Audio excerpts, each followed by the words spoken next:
l'on est ici dans le Cotentin, on pourrait parler chevaux, nous l'avons fait avec notre vétérinaire Hélène Gâteau, vous l'avez compris. Et vous allez voir qu'au-delà des chevaux, Hélène a décidé ce matin de nous parler d'une bête que l'on connaît bien, c'est l'âne du Cotentin.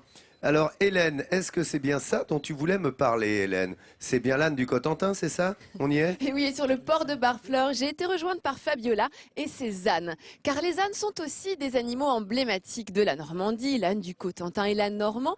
Eh bien, nous avons justement suivi Fabiola chez elle, dans son centre équestre à Bolleville, le temps d'un bol d'air et d'une virée à dos d'âne. Les terres du Cotentin et ses paysages bucoliques accueillants sont un lieu propice aux balades. Et pour profiter pleinement de cette nature généreuse, rien de mieux que des randonnées équestres. C'est ici, à Bolleville, que se trouvent les écuries de la famille Le Seigneur, un lieu où chevaux, ânes du Cotentin ou normands, vivent en pleine harmonie.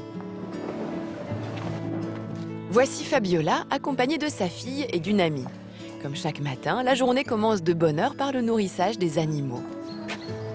Allez, hop. Alors, la fourche les filles et moi je prends la boîte à carottes. Allez. Ce centre équestre a été créé en 2001.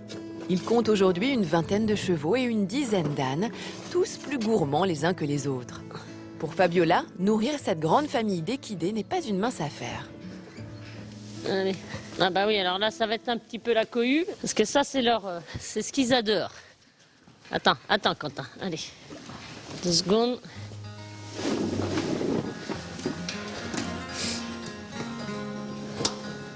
À peine servis, les ânes se précipitent avec une certaine nonchalance pour déguster les carottes dont ils raffolent.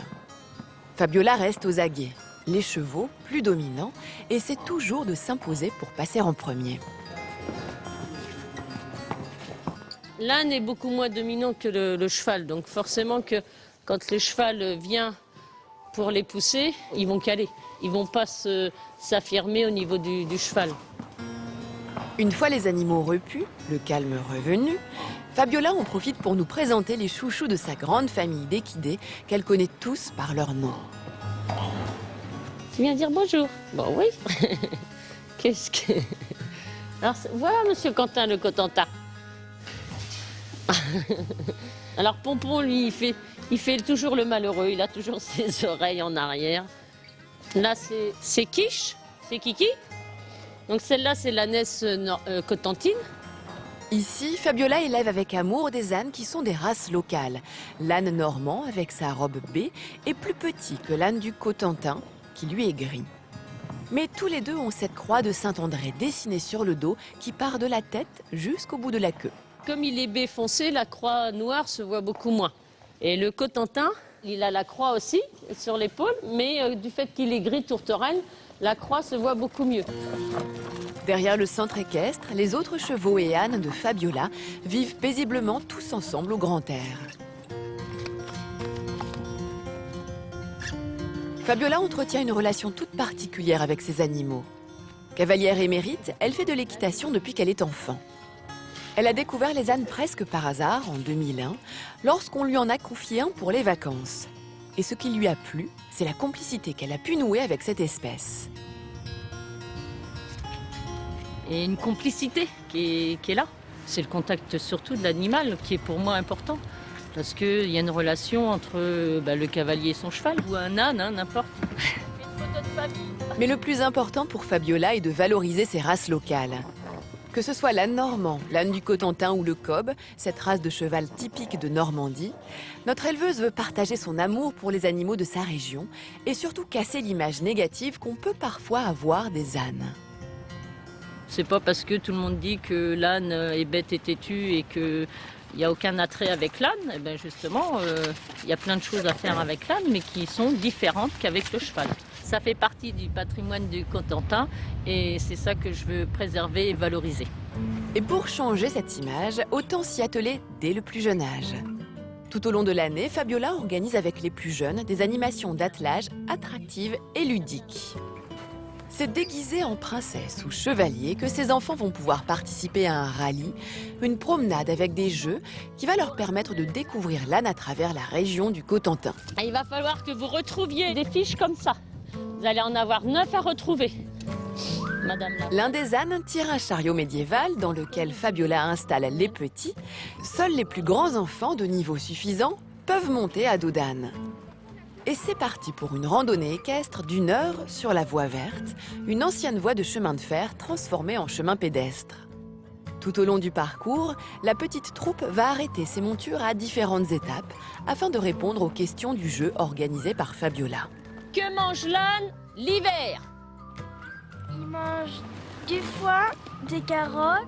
De l'avoine, de l'orge, du maïs.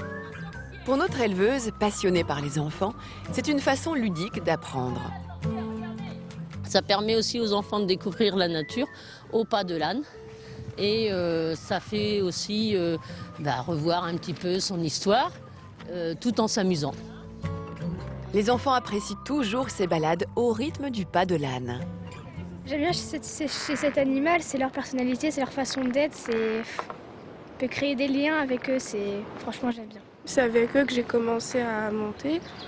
Puis on dit que c'est têtu, mais en fait c'est pas têtu du tout. Après le travail, le réconfort. De retour au centre équestre, Fabiola bichonne ses animaux un par un, les brosse et vérifie leurs pieds pour éventuellement les soigner. Pour notre éleveuse, comme pour les ânes, c'est un moment de détente qui n'a pas de prix. C'est le côté relation qu'on a aussi avec l'animal, c'est les petits soins du quotidien. Hein, Kiki, tu veux rentrer au paddock, hein? Ouais. Entourée de ses animaux et de sa famille, Fabiola est une femme épanouie qui ne changerait de vie pour rien au monde. Ma passion était les enfants et les équidés, aussi bien les chevaux que les ânes. J'ai réussi à regrouper les deux dans mon activité. Je suis une femme heureuse. Une femme heureuse qui, grâce à ses randonnées, à ses cours d'équitation et à toutes ses activités équestres, n'a pas fini de partager sa passion au plus grand nombre. C'est en quelque sorte faire des émules avec des ânes. Je crois que c'est évident, Fabiola a réalisé son rêve. Elle vit au milieu des animaux, au milieu des équidés. Elle accueille de nombreux enfants. Mais Fabiola a également d'autres casquettes. Elle est polyvalente, cette Fabiola, puisqu'effectivement, à côté du centre équestre où elle accueille les animaux, elle a également des chambres d'hôtes pour pouvoir accueillir tous les visiteurs de la région. Alors, des chambres d'hôtes classiques, mais également ce qu'elle appelle un camping insolite. Camping insolite avec des hébergements un petit peu plus originaux, comme par exemple la tente médiévale, mais également la cabane des elfes. De quoi vraiment réjouir les enfants, mais aussi les parents. Et puis, après chaque activité, Fabiola adore également réunir tous ses visiteurs autour d'un goûter. Et quand il s'agit d'un goûter normand, c'est avec un petit verre de jus de pomme et également la Turgoule, le fameux dessert normand. Vraiment, Fabiola, c'est une ambassadrice de sa région. Grâce à ses ânes, grâce à toutes vos activités que vous mettez en place, en fait, vous êtes vraiment une enfant du pays et vous aimez valoriser tout le territoire, tout le patrimoine de la région grâce à toutes les activités que vous mettez en place. Pour toute cette raison, vous entrez typiquement dans ce qu'on appelle vraiment nos sourires de France. Nous sommes heureux de tout le travail que vous faites, nous sommes heureux de vous le remettre, car grâce à vous, vous valorisez véritablement le Cotentin. Je suis honorée de Sourire de France. Qu'on remet. Merci. Merci beaucoup et qu'on remet aussi à vos ânes qui ont fait le déplacement pour nous, pour Midi en France. Alors ce sont 2 ânes de la région normande. C'est la seule région à avoir 2 races d'ânes, hein. L'âne du Cotentin et l'âne normand. Alors comment les reconnaît-on? Regardez, c'est assez simple. C'est une question de couleur. Le premier que vous avez ici en premier plan, qui est plutôt de couleur grise, c'est l'âne du Cotentin, alors que l'âne normand, lui, voyez, est plutôt de couleur marron, hein. Il a une robe, on dit, de couleur B. En revanche, les 2 ânes ont la fameuse croix de Saint-André au-dessus sur le corps, hein, qui part de la queue jusqu'à la tête et qui relie également les 2 épaules. Des animaux qui ont été très longtemps utilisés pour le bas, hein, pour pouvoir amener le lait qui provenait de la traite des vaches, et aujourd'hui qui rentrent dans les activités comme celle menée par Fabiola. Écoute, alors là, Hélène, une fois de plus, je le disais tout à l'heure, bravo, merci vétérinaire. Vous avez probablement appris quelque chose comme moi. Vous savez que maintenant l'âne gris c'est l'âne du Cotentin et le B, l'âne brun, celui de Normandie. Voilà, c'est assez surprenant. On en apprend plein de choses. C'est ça, votre magazine de découverte sur France 3.